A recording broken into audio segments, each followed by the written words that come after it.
Well, Ben Perrin is a law professor at UBC and author of Indictment, the Criminal Justice System on Trial. He is in Moose Jaw to speak at a reconciliation and restorative justice gathering today, organized by the John Howard Society. He has made some time to speak with us. Ben Perrin, hello. Hi, how are you? I'm well, thanks. Thanks so much for being with us. I really appreciate being able to take this time to have this conversation with you. I'm so curious about this massive change in perspective. When you were an advisor for Stephen Harper, what did you think at that time was the best way of dealing with crime? Well, I really had three views on the criminal justice system. One, that it was too lenient on offenders. We needed to have stricter terms of imprisonment, mandatory minimum penalties. I also believe that it was not treating victims appropriately or giving them protection, and that it was too slow and inefficient. Now, two of those things I still believe. The system is not treating victims at all adequately, and it is slow and inefficient. But I have come to have a complete 180 on how we should better address harm in our society. And in a nutshell, the tough on crime approach is that we can solve these issues through more prisons, more police, and punishment. And that I have found time and again as we've gone and spoken to people with that experience, that lived experience incarcerated, what their life was like and how the system treated them and how it left them afterwards. And what the research shows, that I'm convinced that is the wrong approach, that we should not be turning to these failed punishment tools to deal with harm. But initially, what shaped your views initially when you thought, the other way? What was shaping your view at that time? I think a really simple knee-jerk reaction. I mean, it makes superficial sense, right? To say if someone's breaking and entering, or they're committing an assault, or they are on the street corner and dealing in drugs, that they need to be taken away from society, locked up and put away. There's not a lot of thought that goes into it, and the research doesn't support it. The research actually shows that sending someone to prison increases their chance of reoffending. Now, in my book, I talk about what do we do with people who do need to be separated from society, and there are some folks like that. But the fact is, our prisons and jails are full of people who are not like that, who began being incarcerated at age 12. Many of the people we spoke to had absolutely horrific encounters with, whether it was through child welfare abuse they suffered in their families or homes, and end up in the criminal justice system at very, very young ages, and they never get out. One person we interviewed was locked up for 25 years, in and out, between the ages of 12 and 39. This is an Indigenous woman. And we saw that, it not only left her devastated, but it cost taxpayers a ton of money and didn't make any of us any safer. This is not something that you just wake up, I don't think, and have a shift in your perspective. So can you tell me a bit about the journey and what it was like for you as you started to better understand the impact of tough on crime policies? Well, it's pretty remarkable that you think that we create criminal justice policy in Canada almost entirely ignoring and never even listening or even talking to people who've been impacted. I have been involved in the criminal justice system at the highest levels, at the Supreme Court of Canada, the federal cabinet table, at judicial conferences, and I never once saw or heard anyone there who had that lived experience. I heard from someone yesterday, a member of Straight Up. Many people will know about the great work they do to help people exit gangs. Last night, she shared about a meeting recently with Federal Corrections Canada and asked them, do you have even one person at your headquarters in Ottawa, just one person who's spent a day in one of your cages? Of course, the answer was no. Okay. And so the fact is, when I didn't start this project because I had some epiphany myself. I got a letter from an Indigenous man who was being incarcerated. He sent this letter to my office. It was 7 to 8 pages long. He wasn't asking for help. That would have been really easy, to be honest. I would say, well, I'm not practicing law. Here's a legal aid lawyer to help you. He just wanted to share his story. And the letter was haunting. It hit me like a 2x4 over the head. I didn't know what to do with the letter. I kept coming back to it. And there was one line that really stood out. He said, if you want to turn a man into an animal, put him in a cage without the resources to build him back up. And so I started researching the problem. Jody Wilson-Raybould, Canada's first Indigenous Justice Minister, at the same time that I got that letter, had this big public consultation and asked if you could redesign the criminal justice system from scratch, what would it look like? So that's what we did. That was the spark for this book, Indictment. And I'm here to sort of share and give the platform to folks like those members at Straight Up. We had an event last night in Saskatchewan, and we need to listen to people who have spent time in our prisons and jails. And it is absolutely shocking. I say prisons aren't just designed to keep people in. They're designed to keep the rest of us out. These are hidden places that are supposedly dispensing justice in our name with our tax dollars. They're doing tremendous harm, and they're not making us any safer. And we need to take a totally different approach to how we deal with issues in our society, including not just crime, but so much that gets sucked into the system, like substance use, mental health, inequality, poverty, homelessness. These have all become somehow ensnared in the criminal justice system, and it is perpetuating this harm. And that's why we see rising crime rates. What we're doing isn't working. It's actually making things worse. I'm actually sitting next to someone from Straight Up. I'm familiar with the organization, and we're going to hear Owen Pelletier's story. He's kind of nodding along as you talk, Ben. But before we understand more fully about the changes that you want to see, when we say something like tough on crime, what does that mean? What kind of policies are we talking about? So we're talking about more police officers. I'm from Vancouver. We just elected a new tough on crime mayor. He promised 100 new police officers. He hired them within a year. He also promised 100 new mental health professionals, only hired 9.5 of them in the same time. Okay. Our property taxes are now record breaking, but crime has gone up. Okay. Crime has still gone up. So tough on crime is more policing, more enforcement. It also means a jail, not bail. People have heard that saying, that we're going to lock people up. It's actually incredible. There's vastly more people being detained in pretrial custody than people who have been found guilty of offenses. I find absolutely it's shocking and appalling that we're, in this province of Saskatchewan expanding remand. That shows the system isn't working. And the people who I interviewed talked about their time in pretrial custody as among the most violent and brutal. People who were beaten, believed to have smuggled drugs in, whether they did or not. People who experienced tremendous trauma. And look, the average stay in many provinces in pretrial custody or in provincial jails, for that matter, is about 60 days. That's just enough time to lose your house, lose your job, get cut off from any support you had for maybe substance use or mental health. And we talk to folks who are literally released in jail shoes with no ID, 5 o'clock on a Friday in a community they don't live in, and they may not know anyone other than people they don't want to associate with anymore. And we wonder why they didn't break into a vehicle at night to stay warm. So, we are not only setting folks up to fail, but we are setting ourselves up to fail. And so tough on crime is really about that idea of if we could just lock people up and put them away, that they will somehow learn their lesson and we don't have to deal with it on a deeper level. And it's flawed and it doesn't work. I can tell you it doesn't work at the statistical level. We've had reports since 1958 in Canada telling us that sending people to these places of harsh punishment, they leave worse off. If they weren't part of a gang, they're probably going to join one. They were traumatized already, they're going to get more traumatized. Their substance use issues can get much worse, and we know that they're 50 times more likely to die from unregulated drugs on release. Much higher suicide rates. It's a nightmare. It is a nightmare. And we need to do things very, very differently. And who is most hurt by these policies? I think we're very well aware of the demographics that make up our correctional centers in Saskatchewan. Who is most hurt by these policies? Well, it starts with Indigenous kids.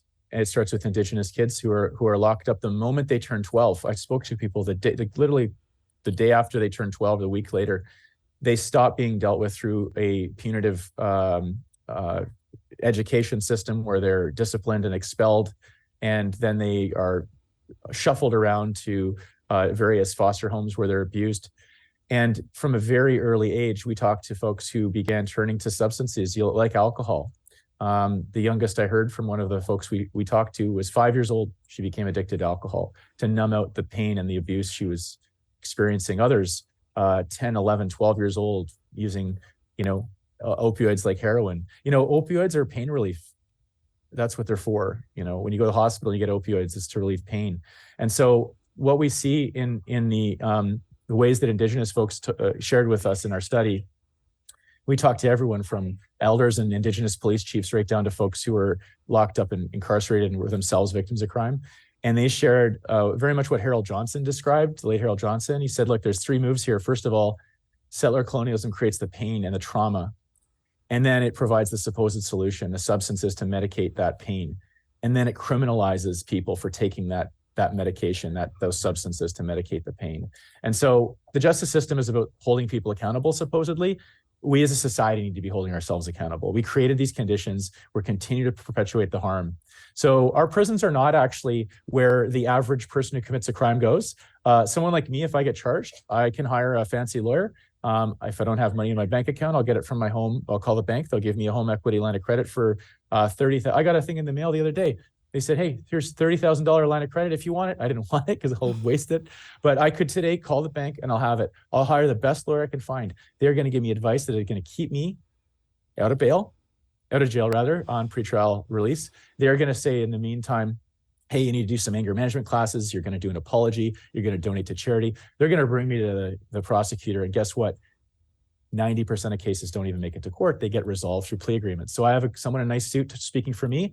That's a first-time offender. I am not going to get follow through on that at all, probably. I'll get a really good deal.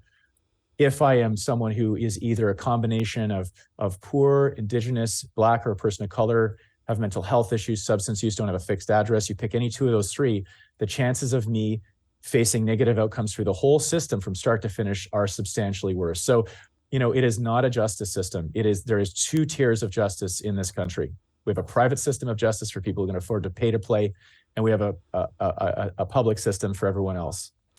I'm speaking today with Ben Perrin. He's a law professor at UBC. I do want to bring in some of our listeners into this conversation. Loretta is on the line from Saskatchewan. Hello, Loretta. Hi. Hey, thanks for this topic and for your guest.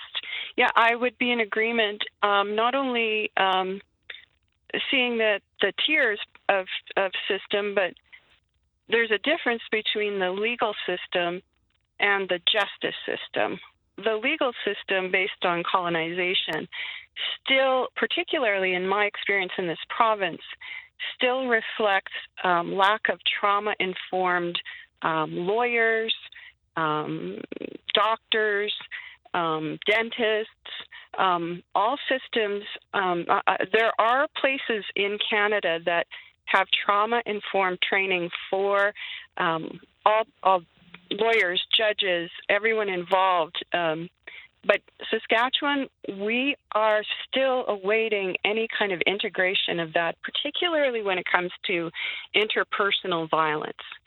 And your guest here spoke to what happens to those who are incarcerated.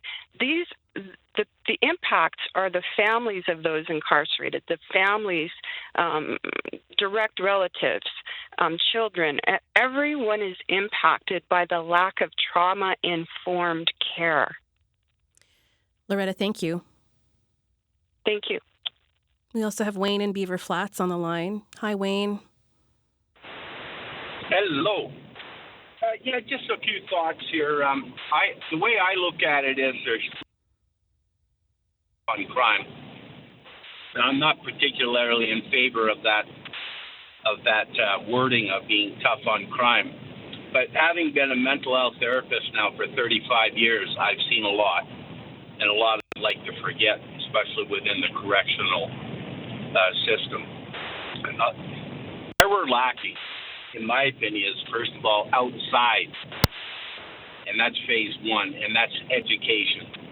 Governments are not spending enough money on educating our youth, our health providers, and other providers to those that are at risk, more so than, say, the other 50 or 60% of persons, people that live in, North Central Regina is a very good example.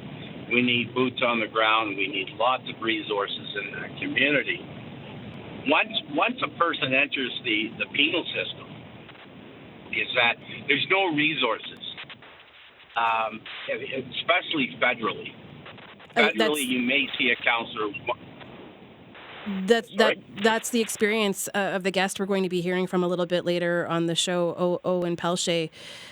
He'll talk about a lack of resources. Wayne, I And I just want to finish off by saying that once a person has done their time and they're reintegrated into society, we don't have the resources, lack of mental health therapists, counselors. They do have a probation officer, which they see once a week for 5 minutes. Anyway, those are my thoughts. Great show, and I will listen for the rest of the show. Thank you, Wayne. I appreciate you saying that. Thanks so much for calling. We are asking the question today, does tough on crime legislation actually make us safer? You can call 1-800-716-2221 or email bluesky@cbc.ca. One of our guests today is Ben Perrin, a law professor at UBC and author of Indictment, the criminal justice system on trial. Ben, if we aren't taking a tough on crime approach, what other options exist? Yeah, so when we spoke to folks and asked what their experience like with the system, we also asked them, how could we do things better? And what we sort of found is that the focus on punishment leaves people worse off, right? So the goal of the system is victims are getting left behind, people who cause harm are getting left behind. We need a new transformative justice approach. What that means is our goal should be to transform the trauma and the harm in our society. That means actually supporting survivors and victims of crime, which is really not done at all. And it's striking that many people who started out life as victims of crime, hurt people can end up becoming themselves people who cause harm later. So we need to support and transform that trauma. But we also need to support those people who are causing harm. Rather than focusing on harsh punishment, we need to take an approach, when we do have to separate from someone from society, like a country like Norway does. So they had a system very much like Canada, a very punitive system. But they had a few prison riots, some guards were killed, and they went through a real national reckoning, and they completely changed their system. And the way that they do it at places like Halden, which is a maximum security prison in Norway, is the outside, it looks like any other prison, okay? But inside, it looks like a college campus. People who are inside there are given access to mental health support, substance use recovery, vocational training in areas of employment where there's jobs out in the community where people can reach them. The institutions are smaller and they're spread out through the country, so family can visit more. And they don't have guards like we do who have high school diplomas as their minimum requirement. They have post-secondary degrees, and they're not just trained on use of force. Their goal, they say, is that you never come back. They say most prisons are designed to keep you in, ours is to get you out. And the central question that Norway asked, I think, is the same question we should ask. Because virtually everyone is getting out of prison and jail at some time, almost every single person. And so the question is, what kind of a neighbor do you want to have? I would way rather have someone who's gone through and got that help and healing and support in a humane, safe environment than someone who, for example, described for me multiple people, sharpening their shank at night to protect themselves from someone who's going to jump them the next morning, getting beaten up because of suspected drugs they had. People who are just in a horrifically desperate situation, and the cruelty. We talked to people who attempted to commit suicide, who were then stitched up and put back in this, like, isolation for 3 months alone. It's profoundly cruel. And I have to say, some of the most devastating stories I heard was from institutions here in Saskatchewan, including Saskatchewan Penitentiary and Pine Grove Correctional Center. And so, we're incredibly concerned about what's going on here. The unconstitutional conditions that I believe are taking place. It's a violation of human rights, and it's a form of genocide. When you got 80% of people in your jails are Indigenous, it's a genocide. And so we need to turn the page on this. Ben, I really appreciate being able to have you with us today and to have this conversation. I know you have to go. We're going to continue talking about this. But before you leave us, I want to share an email that Judy wrote us saying, I could not agree with you more. This is for you, Ben. Finally, someone has taken the time to research this. Doing the same thing over and over again and expecting a different result proves it is insanity. Turning jails into rehab centers, and accept that addiction is a health issue and not a justice issue. Thank you for writing your book. I will be recommending it to many. So, Ben, thank you so much for being with us today. Thank you so much. Now, sitting next to me is Owen Pelletier. Owen has spent time in correctional facilities in Saskatchewan. He now works with people coming out of the system to help them get on their feet. He does this with an organization called Straight Up, a group that for years has worked here in Saskatoon with young people to help them leave gang life. Owen, hello. Hello. Good day. You doing okay? How are you doing? I'm doing good. Thank you. It's been a lot to listen to, hey? Yeah, it's good. I like these kind of conversations. What's been going through your mind as you listen to, some of the stuff that Ben Perrin shared? I agree with what's been said. It's all spot on. These are definitely, and it makes a lot of sense when I've lived it firsthand. So I've seen it, I'm not just reading it or hearing about it. I've lived it. So Yeah. Some of the things that he said, I mean, it's difficult stuff to listen to, and so to think about you living it. Do you remember the first time you were incarcerated? Can you tell us the story of what happened and what that was like? Sure, yeah. I often share this story in my presentations, but I was 13 years old. First time I found myself in handcuffs, going into jail, scared, big eyes. Oh no, this is real now. What's going to happen now? Walking into the institution in Regina and realizing not long afterwards that all the guys who were in jail were just like me. They were suffering from the same things that I was suffering from: the abandonment, the neglect, the abuse, the addictions, the intergenerational traumas. And so they're just all looking for belonging as opposed to rejection. We're looking for acceptance. What does a 13-year-old need? Like, what did 13-year-old need to get through that experience? I don't know what happened to get you in there, but what did 13-year-old Owen need in that moment? Guidance, support, love, respect, compassion, all the normal things that we take for granted that every child deserves to have. Unfortunately, not every child gets those things. So I often say that if I had a mentor, a guide, someone spiritual or cultural, saying, come with me, young man, come this way. Let me show you. Let me teach you guidance. Let me teach you culture, language, ceremony. Let me teach you the ways. I didn't have that option. It was the gangsters saying, hey, you want some love, homie? You want some cool clothes? You want some money? Come with us. You want some protection? We got you. We'll show you love. So and that's all happening within this juvenile detention center too. Yeah. What happened after that? Because it was a cycle. Yeah. Then we just go on merry-go-round and we just sit on there and we go back and forth, in and out, back and forth, in and out for years. And what was the experience like in and out? And I think you spent a lot of time on remand, right? I did spend a lot of time on remand. Like I said, when my experience was that there was no programs, no resources offered to anybody who was on remand. If you're on remand, you just sit there. It's dead time. So you're just like an animal in the cell, like the guy said in his quote there. Put a guy in a cell, take away all the resources, don't offer him no support. What's going to happen? Well, he's not going to turn out good, that's for sure. It's going to get bad. It's going to get worse. So that's kind of what happened. I was molded into this whole criminal. You're going to be an alcoholic. You're going to be an addict. You're going to be a gangster. You're going to steal. You're going to go in and out of jail. This is going to be your life for years. You can only hear these things for so long before you start to believe them and you start to make them come true. And how do you work through some of the perspectives that are out there? You do a crime, you do your time, or you do something wrong and there's a punishment for it.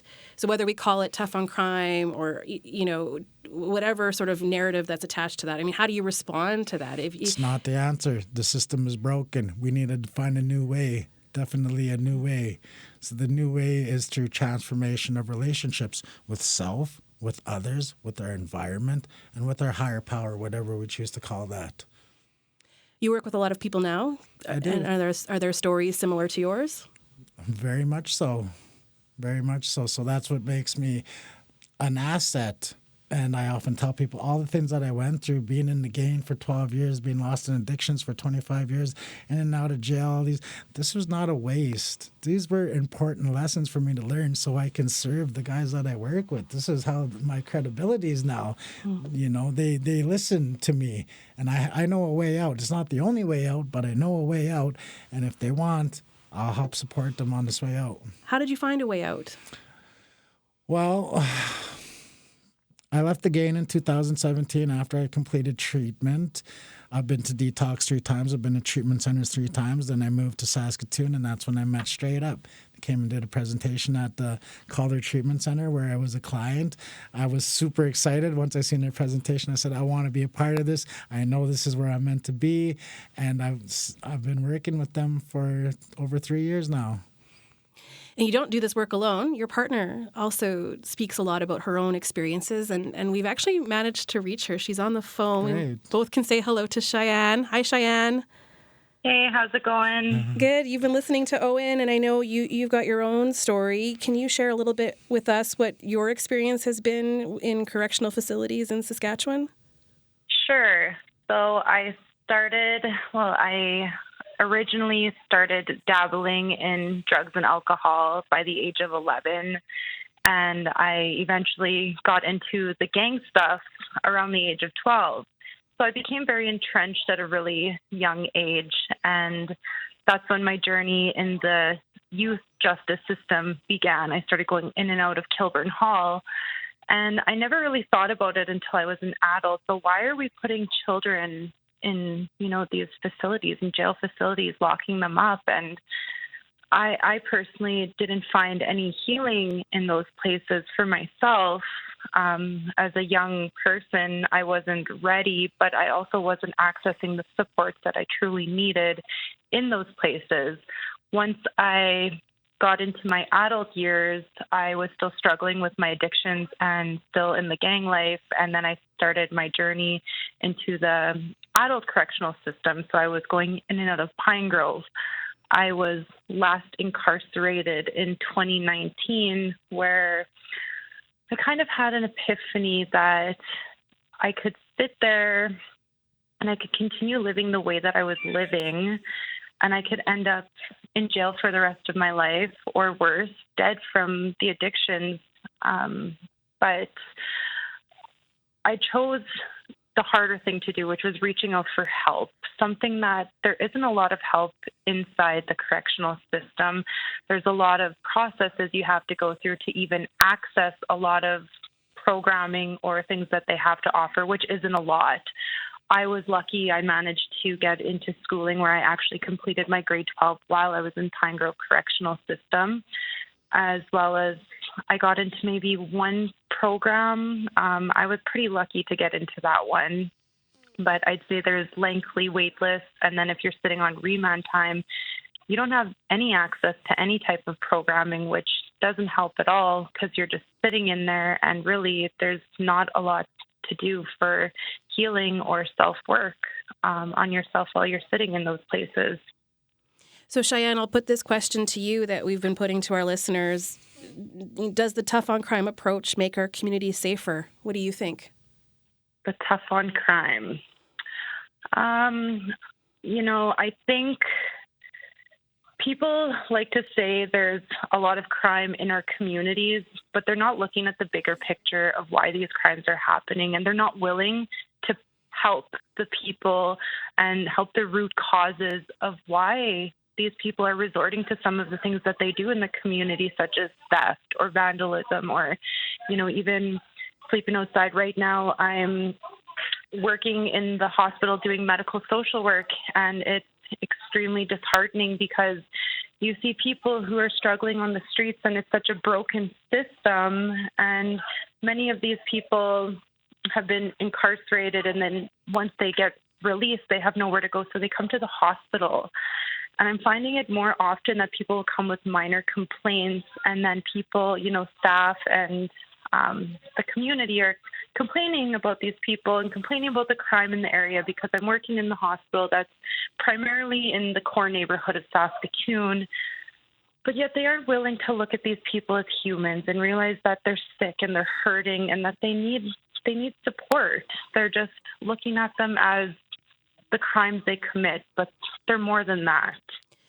Cheyenne, it makes me think of the story we just had in our news headlines at 12:30 about an individual who was breaking windows because they needed a warm place to stay. Owen, listening to what Cheyenne's seeing, knowing that that's just one example that we heard in the news today, what's going on, Owen. What goes through your mind when you hear those kinds of stories? That's a common story. When I was in the recovery home, there was a man in there who has the same story. He said, I was cold, I had nowhere to go, I was tired of living on the street, so I just started breaking windows so I can go into jail to be warm. I said, wow. It's a common thing for people because of the lack of resources in the communities. And if they end up in jail, Cheyenne, I'm wondering from your perspective, how does jail change a person? I don't know for many people that it really does change a person. I think that for myself, I made that decision, and I can speak on my own experiences. But just looking at from when I was in jail in 2019, the rate of people that I had been incarcerated with, I know one other person who's actually successfully made it into the community, who's doing healing work and working on themselves and now giving back to the community that, we once damaged. I want to go to one of our listeners, and Cheyenne, I know you're busy. You're in the middle of your practicum, but I want you just to stay for a couple more minutes if you can. Owen, you too. But Shalanda is on the line from Regina. Hi, Shalanda. Hi, how's it going? Good, thanks. Thanks. What are your thoughts today? I think that the conversation you guys are having is pretty amazing, because when you look at the statistics of incarceration in Saskatchewan, we're Indigenous people. I come from an Indigenous background. I'm from Papixi's Cree Nation. But the higher population is non-Indigenous within Saskatchewan, but in jails, it's a higher amount of Indigenous people in there, which I think is kind of interesting. But I was wanting to talk about as well, when I was younger, I was put into foster care. And I'm noticing that this isn't something that's being brought up on the show today, is how foster care can also contribute to criminal behaviors. There's a thing when you go into the foster system, this is 20 years ago or so for me, but if you're Indigenous, they just send you straight to a reserve when you go into foster care. They don't take into consideration any urban resources if you've been urbanized when you're a child, like I was. And it did contribute to a lot of criminal behaviors for me when I was younger, because, there's a lot of intergenerational trauma within the Indigenous population, and that's from settlement. And it's like what we're dealing with right now as a whole is part of the genocidal agenda that Canada had and still has. I feel like it's still continuing. Because there's a formula for how Indigenous you can be, right? You're 6'1" or 6'2". But what I was saying is, when I was younger, I had a lot of addictions and issues like that in my family when I was younger, and it did contribute to me getting into, the bad crowd and doing bad things like break and enters and stuff like that. But even within that foster system, I wasn't being supported properly. Shalanda, there was no mental health, nothing. I appreciate you bringing that up. Sorry, go ahead. No, I appreciate you bringing up the foster care system. I know, Owen, if you want to speak to your own experience. Shalanda, thank you. Owen, do you want to share a bit about your own?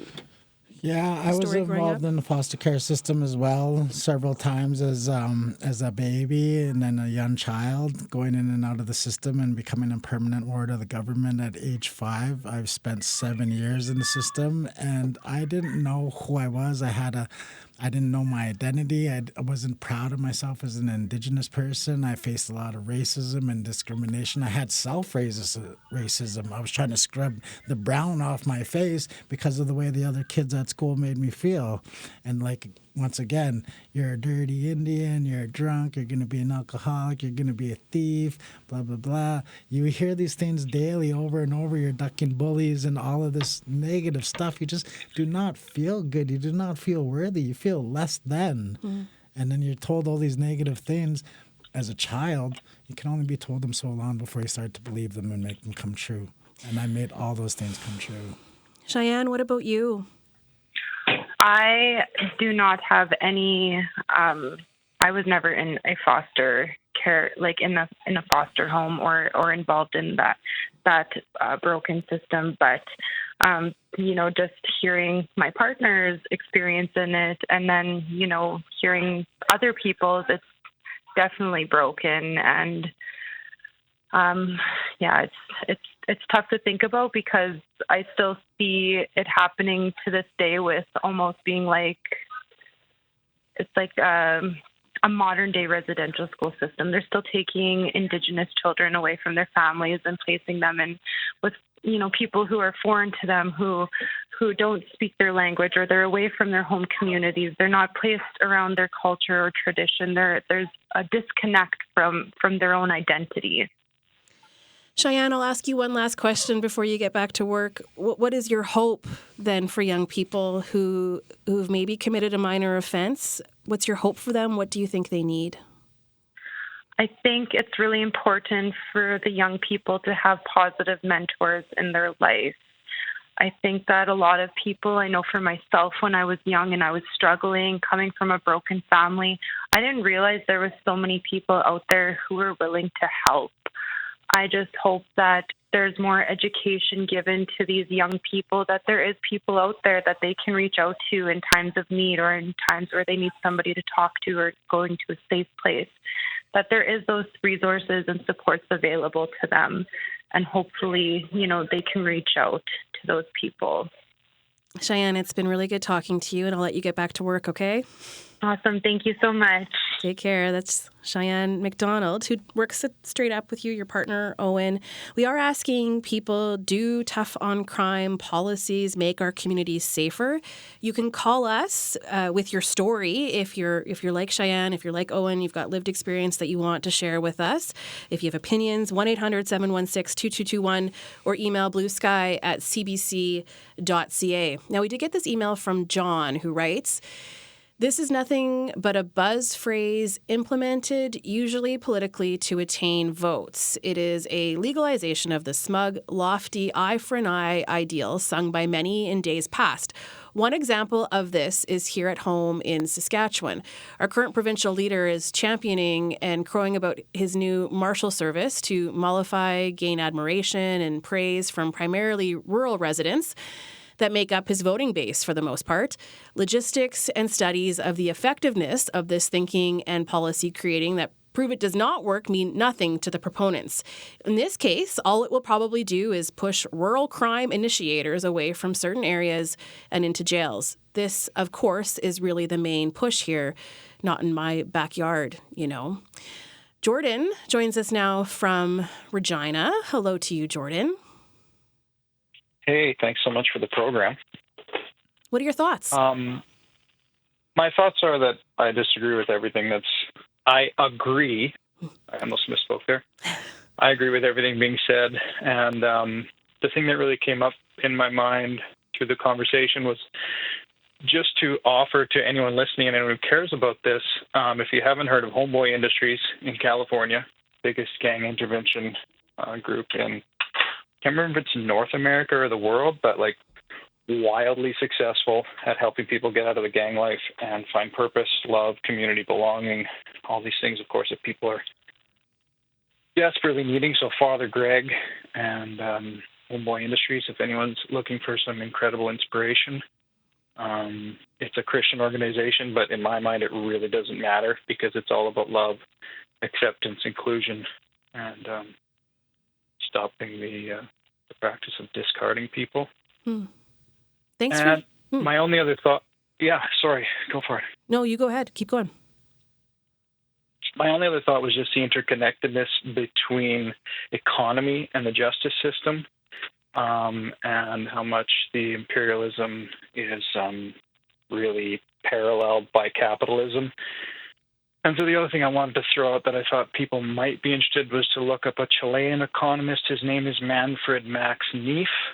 Him and a group of people developed a way of gauging the effectiveness of economies not based on the GDP or the GNP, which of course means the richer people get, the better the economy is working, the richer rich people get. But his system was based on how well does an economy meet the 9 universal human needs in a community. And so if anyone's interested in looking up that, there's a lot of inspiration there, and I think there's a lot of direction that could be drawn for this gentleman who was speaking earlier, who wrote the book, People in Power Who Can Influence Other People in Economic Power. Okay. Well, Jordan, thank you for sharing those suggestions. I appreciate that. You're welcome. Have a great day. You too. That was Jordan calling us from Regina. We'll go to one more call here. Beverly in Lashburn. Hi, Beverly. Hello.